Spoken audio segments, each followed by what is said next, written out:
You know, what if the final chapters of a sacred text weren't meant to be a gentle conclusion, but more like a series of urgent, repeated wake-up calls? Well, today, we're diving right into that idea. We're exploring a powerful interpretation of the Quran's final section and its epic narrative about the journey of man, all seen through the lens of Sayyid Qutb's commentary, In the Shade of the Quran.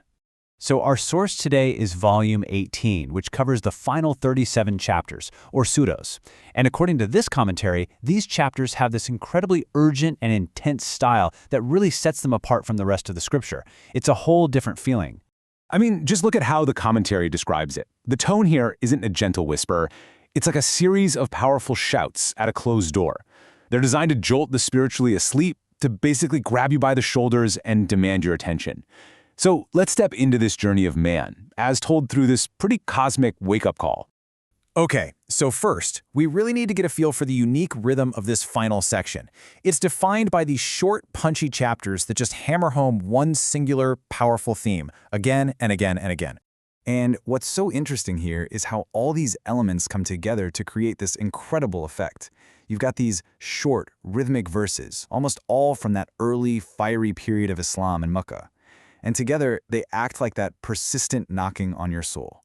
The message is relentless, and it's meant to shake you right out of your complacency. It's saying, wake up, pay attention, a reckoning is coming. So once it has your attention, the narrative constantly pulls man right back to a starting point. And this creates this really stark contrast with our all-too-common tendency towards arrogance and self-importance. See, the text doesn't just make statements, it confronts you, the reader, directly. It asks this incredibly personal, soul-searching question that really forces you to stop and think. What on earth could possibly make us forget the very one who gave us everything? And just in case that moment of reflection leads to even more pride, the text immediately hits you with a blunt and very humbling reality check. So here's the crucial point, right? It's this constant reminder. Man's beginning is from a substance of pretty much no significance on its own. It's only by God's grace that this humble origin is elevated into this finest form, a being who can think and choose and carry this profound responsibility. This is the core truth meant to keep the human ego in check. Okay, so after establishing where we come from, the text then frames our entire life on Earth as a fundamental test. It's a journey that is totally defined by a choice between two completely opposite paths of action and belief. And this slide just lays out that core conflict perfectly. The commentary really highlights these sharp contrasts. You have generosity versus stinginess, faith versus denial, humility versus thinking you're totally self-sufficient.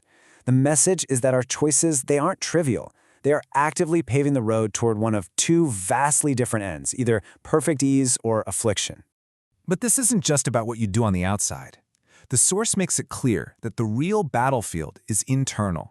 It's this constant, daily struggle to either purify and lift up the soul by feeding its good inclinations, or to corrupt and basically bury it by suppressing them. And the responsibility for that outcome, well, that is placed squarely on you.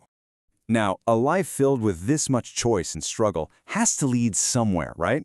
According to this commentary, it doesn't just fade to black. No, it hurtles towards an unavoidable, cataclysmic finale, the day of reckoning. And to get across the sheer intensity of this day, the source points to the really visceral names used for it in the text. It's not called the gentle day, that's for sure. It's called the stunning blast, the overwhelming one, and here, the striker, Al-Qariyah in Arabic. And that name literally implies a violent knocking on the very hearts of humanity with its all-encompassing horror. The imagery is just cosmic and chaotic. Human beings, who so often see themselves as the masters of the universe, are suddenly reduced to nothing more than helpless, scattered moths, just fluttering around with no direction, no control whatsoever. And if that's what happens to humanity, what about the world itself? Well, even the mountains, are ultimate symbols of permanence and stability. They become as fragile and weightless as tufts of carded wool. They're just completely disintegrated. And what the source really drives home here is that in this moment of ultimate truth, accountability is purely individual. The horror of it all is so profound that all of our earthly bonds, the most sacred relationships we have, they just dissolve. Everyone stands utterly alone with nothing but their deeds. So after all the chaos of the reckoning, those two paths that began way back in this life finally reach their final unchangeable destinations.